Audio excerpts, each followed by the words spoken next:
एक छोटा सा उदाहरण है।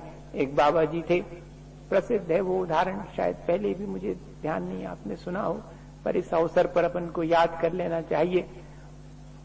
और उस उदाहरण के पहले एक चीज और याद आ गई। हो जाता है ऐसा। अब वो है 1980 की बात। उस समय तो हम दीक्षा हो करके छुल्लक वो तीन ही महीना हुए थे। सागर में आगम वाचना शुरू हुई थी आचार्य श्री के सानिध्य में। पहली वाचना थी सचखंड आगम की। विद्वान थे, गर्मी का समय था और सब लोग छत पर ही रात्रि में विश्राम करते थे।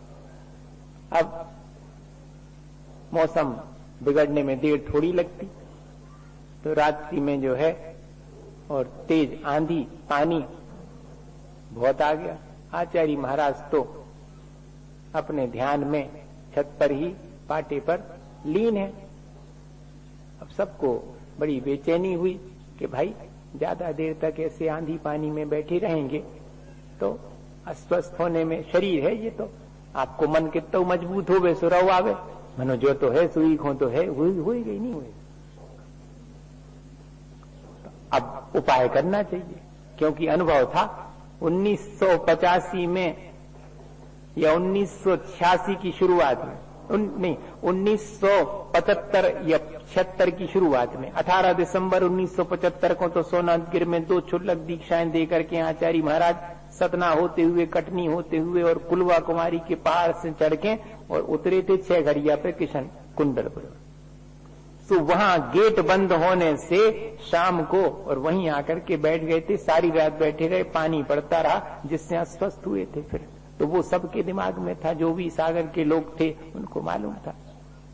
तो नहीं भाई अपन तो उपाय करेंगे। अब डर रहे थे सब। हम लोगों ने कहा डरो, आप डरोगे श्रावक हो। हम भी अब श्रावक ही हैं, छुल्लक और रेरक भी श्रावक ही कहलाते, उत्कृष्ट श्रावक। आप जाओ, हम उन्हें करण लेते। तो 2-3 छुल्लक जी ने मिलके अब आचार्य जी से क्या कहें, बैठी रहो आप, अपनी सामायिक करो, हमारा काम हम करेंगे। सो पाटा धीरे से उठाओ और भीतर कमरे में रख दिया। बस और क्या करना, कमरा बाजू में था, छत बाहर थी, तो उठा करके रख दिया। अब सवेरे बैठी रहे आचार्य जी पूरी रात वैसे ही। सुबह भक्ति के बाद क्या बोले कि ये नए छुल्लक जी बने हैं, अभी इनको निर्जरा करने में रुचि नहीं है। मेरे जीवन में निर्जरा का अवसर आया था तो वो भी इनने छुड़ा लिया। हंस करके ऐसा कह करके और निर्जरा के प्रति जो मन में उत्साह होना चाहिए वो प्रकट कर दिया। क्या ऐसा ही उत्साह अपने मन में हो सकता है?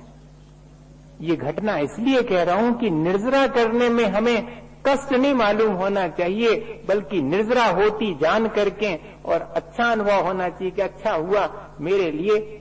लेकिन बस इतना ध्यान रखना कि निर्जरा तब होगी जब संक्लेश न हो। हाँ, तपस्या उतना ही करना जिससे संक्लेश न हो। संक्लेश होने लगे तो घाटे का सौदा है, फिर निर्जरा नहीं होगी, कर्मों का बंध घना होगा।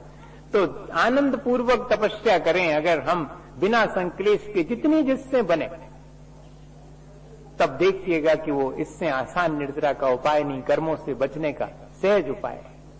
और दूसरा जो उदाहरण हिसाब किताब चुकता का है, वो एक बाबा जी का है। मैं वो सुना रहा था, उसके बीच में आचार्य महाराज की स्मृति। आचार्य महाराज की स्मृति अलग से थोड़ू करने पड़ती है। हाँ, वो तो प्रति क्षण जो है वो ध्यान अपने आप बना ही रहता है ऐसे अवसर पर। तो वो बाबा जी